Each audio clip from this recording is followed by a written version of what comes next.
Assalamualaikum warahmatullahi wabarakatuh. Halo semuanya, pada kesempatan kali ini kami dari kelompok 4 izin untuk memaparkan kembali materi dari kelompok 3 dalam bentuk video interaktif. Halo semuanya, sebelumnya perkenalkan nama saya Naila Almadini. Di sini saya akan memaparkan materi pertama, yaitu konsep dan urgensi Pancasila sebagai sistem filsafat. Apa itu filsafat? Filsafat berasal dari kata Yunani, yaitu filosofia yang berarti cinta kebijaksanaan.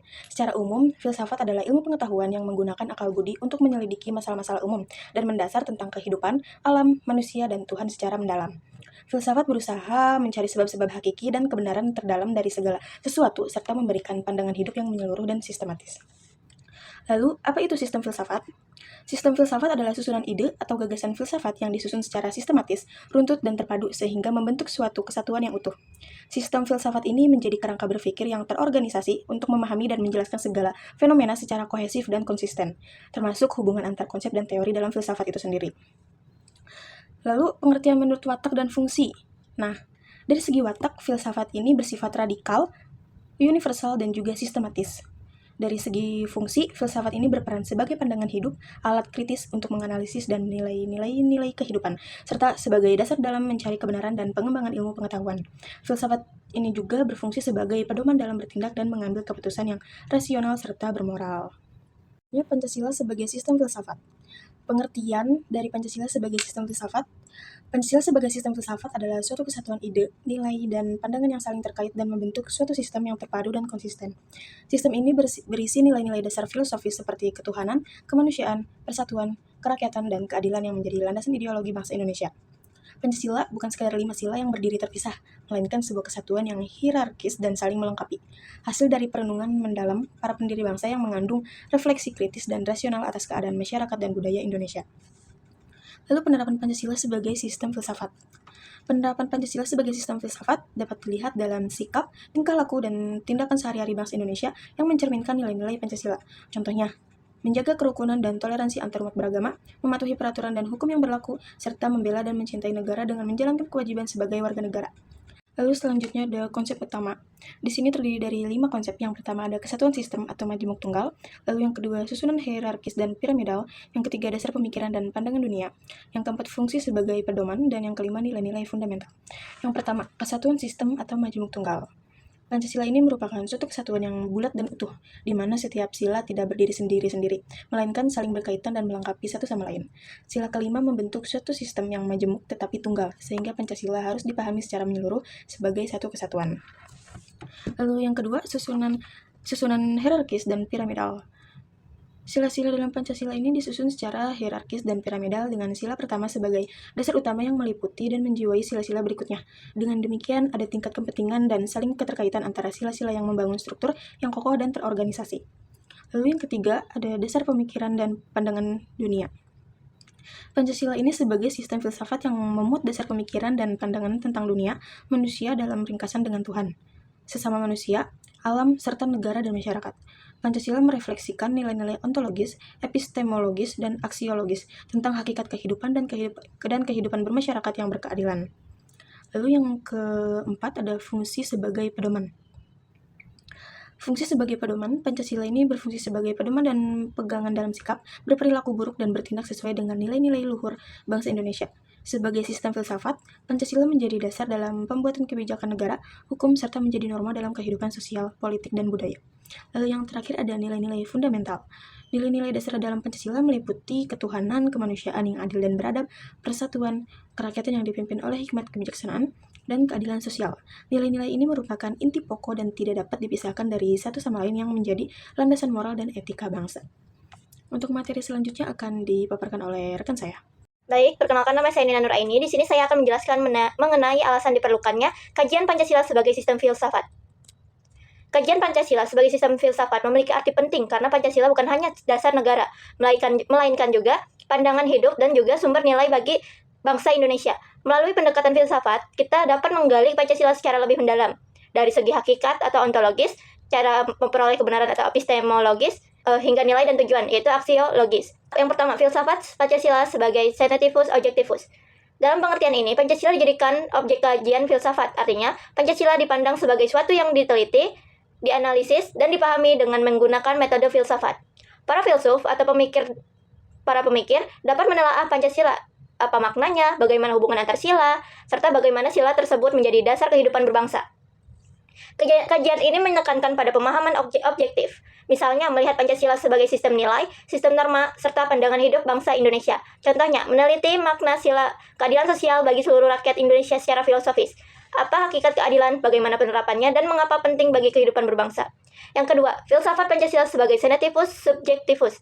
Dalam pengertian ini, Pancasila dipandang bukan hanya sebagai objek, tetapi juga sebagai subjek atau alat dalam melakukan kajian filsafat.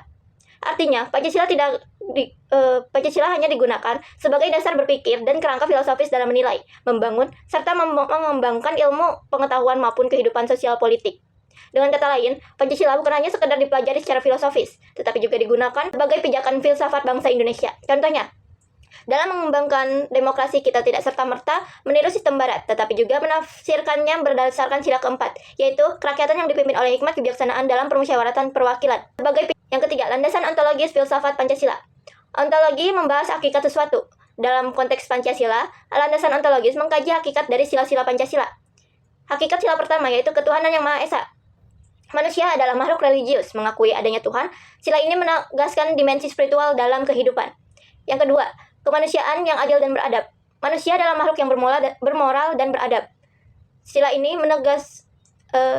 hakikatnya menempatkan martabat manusia secara universal tanpa diskriminasi. Yang ketiga, hakikat sila ketiga, yaitu persatuan Indonesia. Manusia adalah makhluk sosial sekaligus nasional. Hakikat sila ini adalah pengakuan bahwa manusia hidup dalam kebersamaan, membangun identitas dan persatuan bangsa. Yang keempat, yaitu kerakyatan yang dipimpin oleh hikmat kebijaksanaan dalam permusyawaratan perwakilan.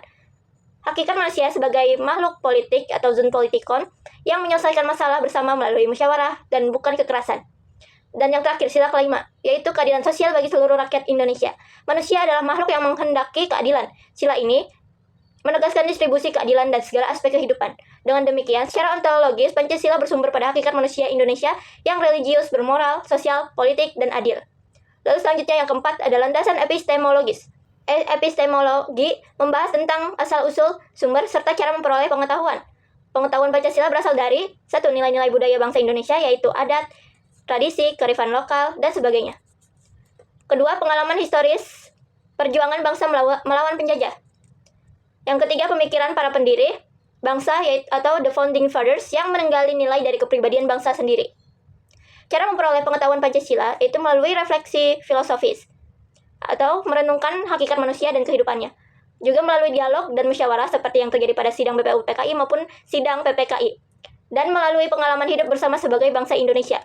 Dengan demikian, secara epistemologis, Pancasila tidak lahir dari dogma luar, melainkan dari pemikiran kritis atau pengalaman historis dan budaya bangsa sendiri. Selanjutnya, ada landasan aksiologis filsafat Pancasila.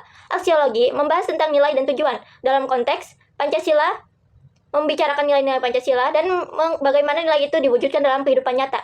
Untuk nilai ketuhanan, menjadi dasar kehidupan religius yang menghormati kebebasan beragama. Nilai kemanusiaan menjadi berdasar penghormatan terhadap hak asasi manusia. Nilai persatuan menjadi dasar persaudaraan, nasionalisme, dan cinta tanah air. Nilai keempat yaitu kerakyatan menjadi dasar demokrasi khas Indonesia yang menekankan musyawarah mufakat. Nilai keadilan menjadi dasar pemerataan, kesejahteraan, dan keadilan sosial yang seadil-adilnya. Secara aksiologis, Pancasila memberi arah tujuan kehidupan berbangsa, mewujudkan masyarakat adil, makmur, bermartabat, dan beradab. Nilai-nilai ini tidak bersifat teoritis semata, tapi harus juga diimplementasikan dalam praktik kehidupan sehari-hari. Kajian Pancasila sebagai filsafat diperlukan karena sebagai senativus objektivus, Pancasila menjadi objek kajian untuk dipahami maknanya. Jika sebagai senativus subjektivus, Pancasila menjadi dasar berpikir untuk menilai realitas. Secara ontologis, sila-sila Pancasila menggambarkan hakikat manusia Indonesia. Secara epistemologis, pengetahuan Pancasila berasal dari budaya, sejarah, dan pengalaman bangsa. Dan terakhir, secara aksiologis, Pancasila mengandung nilai-nilai yang luhur, yang menjadi pedoman moral, etika, dan juga tujuan hidup bangsa. Selanjutnya, akan dipaparkan oleh teman saya. Nama saya Nuriski Aprila, saya akan memapari materi menggali sumber historis, sosiologis, politis tentang Pancasila sebagai sistem filsafat. Yang pertama yaitu Pancasila digali dari sumber historis. Sumber historis, secara historis Pancasila sebagai sistem filsafat berakar dari pemikiran para pendiri bangsa, terutama Insinyur Soekarno. Pancasila bukanlah ideologi yang muncul secara tiba-tiba, melainkan digali dari nilai-nilai luhur yang telah ada dalam masyarakat Indonesia. Insinyur Soekarno menyebut Pancasila sebagai pandangan hidup bangsa serta filsafat hidup bangsa Indonesia. Beliau percaya bahwa nilai-nilai seperti ketuhanan, kemanusiaan, persatuan, kerakyatan, dan keadilan telah lama menjadi pedoman bagi masyarakat Nusantara. Yang kedua, dari sumber sosiologis. Secara sosiologis, Pancasila sebagai sistem filsafat memiliki landasan pada nilai-nilai yang telah mengakar dalam kehidupan sosial. Nilai-nilai seperti gotong royong, musyawarah, dan religius telah menjadi bagian dari budaya dan tradisi. Pancasila merupakan cerminan dan realitas sosial dan budaya bangsa. Pancasila bukan sekedar konsep di atas kertas, melainkan filosofi yang hidup di tengah masyarakat. Yang ketiga yaitu sumber politis. Secara politis, Pancasila sebagai sistem filsafat berfungsi sebagai landasan moral dan etika dalam berpolitik. Pancasila merupakan dasar negara dan ideologi bangsa yang mengarah semua kebijakan dan praktik politik di Indonesia. Dengan demikian, Pancasila menjadi kompas moral dalam kehidupan berbangsa dan bernegara, dan memastikan bahwa kekuasaan digunakan untuk kepentingan seluruh rakyat, bukan hanya untuk kelompok atau individu tertentu. Untuk materi selanjutnya akan dijelaskan oleh rekan saya. Kenalkan, nama saya Nazal Fasosan Lewit. Jadi di sini saya akan menjelaskan tentang dinamika dan tantangan Pancasila sebagai sistem filsafat. Di bagian ini saya akan membahas bagaimana Pancasila sebagai sistem filsafat mengalami dinamika dari masa ke masa, serta tantangan apa saja yang dihadapinya hingga sekarang. Yang pertama ada dinamika Orde Lama. Orde Lama Pancasila dijadikan dasar negara, tapi dalam praktiknya sering ditafsirkan sesuai kepentingan politik penguasa saat itu. Dinamika Orde Baru. Orde Baru, Pancasila diwajibkan lewat P4, pedoman penghayatan dan pengalaman Pancasila, tetapi seringkali dipakai sebagai alat legitimasi kekuasaan. Yang ketiga, dinamika era reformasi. Era reformasi, Pancasila kembali diuji oleh arus globalisasi, demokratisasi, dan kebebasan berpendapat, sehingga makna dan pengalamannya harus diperkuat kembali. Sejak Orde Lama sampai era reformasi, Pancasila terus mengalami dinamika. Pada masa Orde Lama lebih banyak dipolitisasi, pada Orde Baru dijadikan alat penyeragaman lewat P4. Sementara di era reformasi, Pancasila ditantang oleh globalisasi dan kebebasan, sehingga perlu diperkuat kembali pengalamannya. Tantangan Pancasila sebagai sistem filsafat ada yang pertama, kapitalisme menyebabkan kesenjangan sosial karena menekankan kebebasan individu dan ekonomi tanpa batas. Yang kedua, komunisme bertentangan dengan sila ketuhanan dan kemanusiaan karena menolak agama. Yang ketiga, hedonisme dan pragmatisme. Masyarakat lebih mengejar kesenangan dan hal praktis tanpa nilai normal. Yang ketiga, Yang keempat ada krisis keteladanan, pemimpin atau tokoh masyarakat kurang menunjukkan sikap sesuai nilai Pancasila. Yang kelima, perilaku anarkis, tindakan kekerasan dan intoleransi yang merusak persatuan. Yang keenam, korupsi, penyalahgunaan kekuasaan yang mengkhianati nilai keadilan sosial. Pancasila sebagai sistem filsafat menghadapi banyak tantangan, misalnya kapitalisme dan liberalisme yang mendorong kesenjangan sosial, hedonisme yang membuat masyarakat lupa nilai normal, hingga korupsi dan perilaku anarkis yang merusak persatuan bangsa. Selanjutnya akan dilanjutkan oleh rekan saya. Assalamualaikum warahmatullahi wabarakatuh. Halo semuanya, saya dari kelompok 4. Pada kesempatan kali ini saya bakal memaparkan kembali materi dari kelompok 3 tentang topiknya itu esensi dan urgensi Pancasila sebagai sistem filsafat. Saya bakal jelasin esensi Pancasila sebagai sistem filsafat itu terletak pada hakikat nilai-nilainya sebagai dasar pemikiran dan pandangan hidup, terutama bagi bangsa Indonesia, yang saling berhubungan dan dijiwai oleh nilai-nilai budaya, religius, bangsa, bahasa, bentuk landasan bagi seluruh aspek kehidupan masyarakatnya. Urgensinya adalah untuk menjadi pedoman berpikir, untuk bertindak yang seimbang, menolak ideologi asing yang bertentangan, membangun ketahanan nasional, rasa empati terhadap bangsa sendiri, dan menjaga konsistensi antara pemikiran dan perilaku dalam menghadapi tantangan global. Kita lanjut ke esensinya, esensi Pancasila sebagai sistem filsafatnya. Nah, di sini pertama ada landasan pemikiran bangsa. Pancasila sebagai hasil pemikiran filosofis para pendiri bangsa yang dirumuskan menjadi suatu sistem nilai yang kohesif, bukan sekedar kumpulan sila yang terpisah. Jadi Pancasila diciptain oleh para pendiri bangsa, para filosofis, para pemikir, menjadi suatu sistem yang kohesif, bukan ya sekedar sila yang terpencar-pencar gitu, ada artinya. Terus yang kedua, memuat nilai-nilai luhur. Setiap sila dalam Pancasila mengandung nilai-nilai luhur yang mencerminkan harkat dan martabat bangsa Indonesia, seperti toleransi, persatuan, keadilan, dan kemanusiaan. Nah, jadi dalam Pancasila itu terkandung nilai-nilai luhur yang harusnya mencerminkan gimana kependudukan bangsa Indonesia itu sendiri. Kayak toleransi, kayak di sila pertama. Terus persatuan, keadilan, sila kelima, sila kedua, sama kemanusiaan. Ada lagi yang ketiga, wawasan bangsa. Pancasila merupakan pandangan hidup yang bersumber dari budaya dan nilai-nilai bangsa Indonesia sendiri, menjadi dasar dalam menghadapi ideologi dan tantangan dunia. Jadi wawasan bangsa Indonesia itu sendiri yang menjadi pelindung bangsa Indonesia dalam menghadapi ideologi dan tantangan dunia, kayak ideologi-ideologi dari luar, ideologi asing, kayak komunis, terus idealis, terus liberal, liberalis. Terus yang keempat, ada fondasi yuridis dan moral. Setiap produk hukum dan perilaku warga negara harus didasarkan pada nilai-nilai Pancasila, baik sebagai dasar negara maupun sebagai sistem etika yang mengatur kehidupan. Nah, sistem produk hukum, jadi segala macam kayak undang-undang gitu, itu harus didasarkan Pancasila sebagai dasar negara maupun sebagai sistem etika yang mengatur kehidupan. Jadi segalanya itu diatur oleh Pancasila yang udah ada.